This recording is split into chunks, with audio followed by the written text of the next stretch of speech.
Sucrose और maltose disaccharide पढ़ने के बाद डाइसैकेराइड का एक और एग्जांपल हम लोग पढ़ने जा रहे हैं जिसका नाम है लैक्टोज। और लैक्टोज के बारे में स्टूडेंट वही पहला पॉइंट, इट इज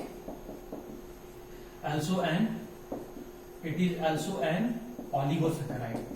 ये भी एक ऑलिगोसैकेराइड है और ऑलिगोसैकेराइड में कौन सा है, डाइसैकेराइड है। और डाइसैकेराइड क्यों बोला गया है, क्योंकि ये भी जो है दो शुगर मॉलिक्यूल या दो मोनोसैकेराइड के कॉम्बिनेशन से ये शुगर मॉलिक्यूल आपका बनता है।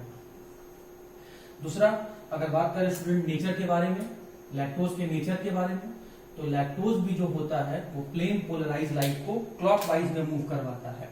इसीलिए लैक्टोज जो है नेचर वाइज डेक्स्ट्रो रोटेटरी होता है, dextro rotatory in nature, that is plane polarise light को क्लॉकवाइज डायरेक्शन में मूव करवाता है।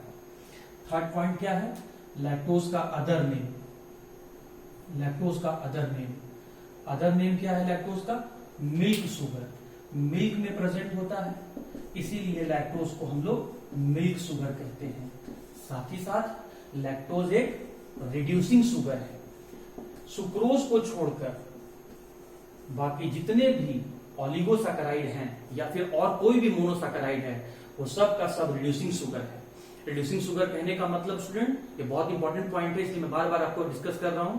रिड्यूसिंग शुगर का मतलब होता है वैसे शुगर मॉलिक्यूल जो टॉलेंस और फेलिंग सॉल्यूशन को रिड्यूस कर दे और खुद को ऑक्सीडाइज कर दे, तो ऐसे शुगर मॉलिक्यूल को हम लोग रिड्यूसिंग शुगर कहते हैं। उसके बाद फोर्थ पॉइंट क्या है स्टूडेंट, इसका फॉर्मूला, लैक्टोज का फॉर्मूला क्या है, जनरल फॉर्मूला क्या है, मॉलिक्यूलर फॉर्मूला कह सकते हो। तो जितने भी डाइसैकेराइड हैं सबका फॉर्मूला सेम होता है, C12H22O11। फिर अगला पॉइंट क्या है, hydrolysis product, hydrolysis product of lactose, कि जब लैक्टोज को वाटर मॉलिक्यूल के हेल्प से डिसोसिएट करते हैं तो कौन कौन से प्रोडक्ट बनते हैं। तो ये लिए हम लोग लैक्टोज क्या करेंगे, वाटर मॉलिक्यूल के हेल्प से इसको डिसोसिएट करेंगे in the presence of acid catalyst या फिर in the presence of enzyme. और एंजाइम कौन सा लेना है, लैक्टेज। तो यहां जो आपका प्रोडक्ट बनता है वो आपका बनता है beta D glucose plus beta D galactose, beta D glucose और बीटा डी गैलेक्टोज। तो ये इसका आपका हाइड्रोलाइसिस प्रोडक्ट है। अगर इसको रिएक्शन के फॉर्म में लिखेंगे तो कैसे लिखेंगे, C12H22O11, ये रहा आपका हाइड्रोलाइसिस करने के लिए water molecule in the presence of acid catalyst या फिर in the presence of enzyme lactase. तो आपका ग्लूकोज और गैलेक्टोज बनता है, दोनों का फॉर्मूला आपका सेम होता है C6H12O6, ये ग्लूकोज है और ये C6H12O6 ये आपका गैलेक्टोज है। तो जितना मॉलिक्यूल ग्लूकोज का बनता है उतना ही मॉलिक्यूल आपका गैलेक्टोज का बनता है। और ये दोनों प्रोडक्ट तब बनता है जब हम लोग लैक्टोज का हाइड्रोलाइसिस करते हैं। तो उम्मीद करते हैं स्टूडेंट लैक्टोज के बारे में ये पॉइंट आपको समझ में आ गया होगा। अब देखते हैं कि कैसे ग्लूकोज और गैलेक्टोज आपस में कंबाइन होकर, कैसे ग्लूकोज और गैलेक्टोज आपस में ग्लाइकोसाइडिक बॉन्ड से कंबाइन होकर लैक्टोज नाम का ऑलिगोसैकेराइड या डाइसैकेराइड बनाता है। कैसे ग्लूकोज और गैलेक्टोज आपस में एक दूसरे से ग्लाइकोसाइडिक बॉन्ड से कंबाइन होकर लैक्टोज शुगर का फॉर्मेशन करता है। तो हम लोग देखने जा रहे हैं ग्लाइकोसाइडिक लिंकेज इन लैक्टोज मॉलिक्यूल। आपको सिर्फ याद रखना है स्टूडेंट कि किस किस कार्बन के बीच में ग्लाइकोसाइडिक बॉन्ड का फॉर्मेशन होता है। तो हम लोग का टॉपिक है ग्लाइकोसाइडिक लिंकेज इन लैक्टोज। अभी अभी मैंने आपको बताया था कि जब beta D glucose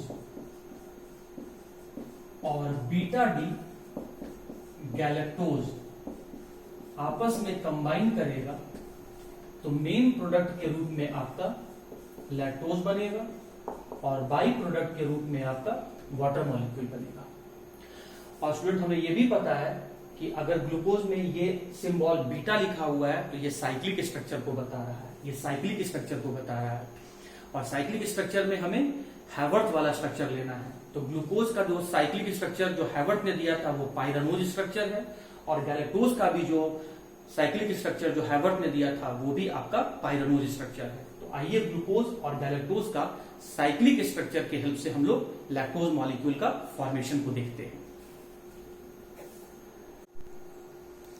okay student, तो ये मैंने बीटा डी गैलेक्टोज और ये मैंने बीटा डी ग्लूकोज का स्ट्रक्चर बना दिया। तो बीटा डी गैलेक्टोज अगर मैं बोल रहा हूं तो बीटा फॉर्म तब बोलेंगे जब फर्स्ट कार्बन पे OH आपका अबव द प्लेन हो, ऊपर में लिखा हुआ। उसी तरीके से ग्लूकोज का बीटा फॉर्म देखने के लिए फर्स्ट कार्बन पे OH आपका ऊपर होना चाहिए। तो ये मैं आपको यहाँ पर दिखा दूं। अब बीटा स्ट्रक्चर जो होता है वो सिमेट्रिकल होता है, तो एक बार अगर ऊपर है तो अगला नीचे, फिर ऊपर, फिर नीचे। तो ऐसे करके मैं यहाँ पर ग्लूकोज का स्ट्रक्चर बनाया हूं। तो ये आपका हैवर्थ साइंटिस्ट के द्वारा गैलेक्टोज का दिया गया साइक्लिक स्ट्रक्चर है, जिसे हम बीटा डी गैलेक्टोज कह रहे हैं। ये भी हैवर्थ के द्वारा ग्लूकोज का दिया गया साइक्लिक स्ट्रक्चर है, जिसे हम बीटा डी ग्लूकोज कह रहे हैं। अब होता क्या है कि गैलेक्टोज का फर्स्ट कार्बन और ग्लूकोज का फोर्थ कार्बन, इसके बीच में जो आपका यहां से वाटर मॉलिक्यूल रिमूव होता है। तो ये देखिए, ये मैं यहां से OH ले रहा हूं, तो यहां से मैं H लूंगा। अब ये यहां से वाटर मॉलिक्यूल यहां से रिमूव होगा in the form of by product. अब दोनों बना हुआ साइक्लिक स्ट्रक्चर को मैं वापिस से यहां पर बना दे रहा हूं। आप देख सकते हैं ये भी साइक्लिक स्ट्रक्चर है आपका यहाँ पे, और यहाँ भी एक साइक्लिक स्ट्रक्चर है, साइक्लिक स्ट्रक्चर है। इसे मैंने यहाँ पे ऐसे बना दिया। अब बाकी किसी भी कार्बन पे कोई चेंजिंग नहीं करना है, सिर्फ फर्स्ट और फोर्थ वाले कार्बन पर चेंजिंग करना है। तो फर्स्ट वाले कार्बन पर ऊपर OH, नीचे H, फिर यहाँ OH, फिर यहाँ OH, फिर यहाँ H, यहाँ ऊपर में H। अब यहाँ से क्या रह गया स्टूडेंट आपका ऑक्सीजन। तो इसे मैं थोड़ा सा आगे बढ़ा के यहाँ दिखा देता हूँ। ये ऑक्सीजन जो है ये फर्स्ट वाले कार्बन से जाकर जुड़ेगा, ये फर्स्ट वाले कार्बन से जाके जुड़ेगा, ये फर्स्ट वाले कार्बन से जाके जुड़ेगा। तो ये ऑक्सीजन जो देखिए, तो यहाँ पर फर्स्ट वाले कार्बन से जाके जुड़ेगा। तो इसको मैं ऐसे दिखा रहा हूँ, ये फर्स्ट वाले कार्बन पर है। तो ये देखिए आपका ये कुछ इस तरीके से बनेगा, ये आपका कुछ इस तरीके से बनेगा, कुछ इस तरीके से बनेगा। क्यों? ये आपका जिगजैग जैसा क्यों बना, टेढ़ा क्यों बना? क्योंकि गैलेक्टोज में OH अबव द प्लेन होता है और ग्लूकोज में OH जो है आपका बिलो द प्लेन होता है। इसीलिए सीधा लाइन न बनकर ये आपका तिरछा लाइन, डायगोनली अपोजिट वाला टाइप का लाइन बन के आता है। OH आपका ऊपर है तो यहाँ से OH रिमूव हो गया, यहाँ से OH रिमूव हो गया, तो नीचे क्या बच गया आपका H। यहाँ पर H, यहाँ पर आपका OH, यहाँ पर जैसे लिखा हुआ है OH, यहाँ पर H, यहाँ पर आपका OH, यहाँ पर H, यहाँ पर आपका CH2OH और यहाँ पर आपका H। ये कौन सा कार्बन था ग्लूकोज का? फोर्थ वाला कार्बन। ये कौन सा कार्बन था आपका यहाँ पर गैलेक्टोज का? फर्स्ट वाला कार्बन। तो आप देख सकते हैं कि गैलेक्टोज और ग्लूकोज आपस में ग्लाइकोसाइडिक बॉन्ड के हेल्प से कंबाइन होकर लैक्टोज मॉलिक्यूल बनाया एज द मेन प्रोडक्ट, और बाई प्रोडक्ट के फॉर्म में यहाँ पर आपका वाटर मॉलिक्यूल रिमूव हुआ। और ये जो ग्लाइकोसाइडिक बॉन्ड बना वो कहां पर बना आपका? ये बना आपका फर्स्ट और फोर्थ कार्बन के बीच में, फर्स्ट और फोर्थ कार्बन के बीच में। सुक्रोज में कहां बना था स्टूडेंट? ग्लूकोज के फर्स्ट कार्बन और फ्रुक्टोज के सेकेंड कार्बन। आपका माल्टोज में कहां बना था? वहां भी आपका सेम बन रहा था, आपका ग्लूकोज का फर्स्ट कार्बन और जो आपका दूसरा ग्लूकोज था उसके फोर्थ कार्बन के बीच में। यहां पर क्या देखने को मिल रहा है? गैलेक्टोज का फर्स्ट कार्बन और ग्लूकोज का फोर्थ कार्बन। तो इसको हम लोग ऐसे भी कहते हैं, कार्बन फर्स्ट कार्बन गैलेक्टोज का, फोर्थ कार्बन आपका ग्लूकोज का। इसको हम लोग ऐसे भी कहते हैं बीटा, क्योंकि बीटा शुगर लिया गया है। तो बीटा 1,4 ग्लाइकोसाइडिक लिंकेज, मतलब जो शुगर है वो बीटा फॉर्म का शुगर है, उसके फर्स्ट कार्बन और फोर्थ कार्बन के बीच में आपका ग्लाइकोसाइडिक बॉन्ड का फॉर्मेशन हुआ है। तो ये था आपका ग्लाइकोसाइडिक लिंकेज इन लैक्टोज। आपको सिर्फ ये एक पॉइंट याद रखना है, कैसे बना वो मैं आपको समझा दिया। तो इस तरीके से हम लोग का ऑलिगोसैकेराइड भी कंप्लीट हो गया।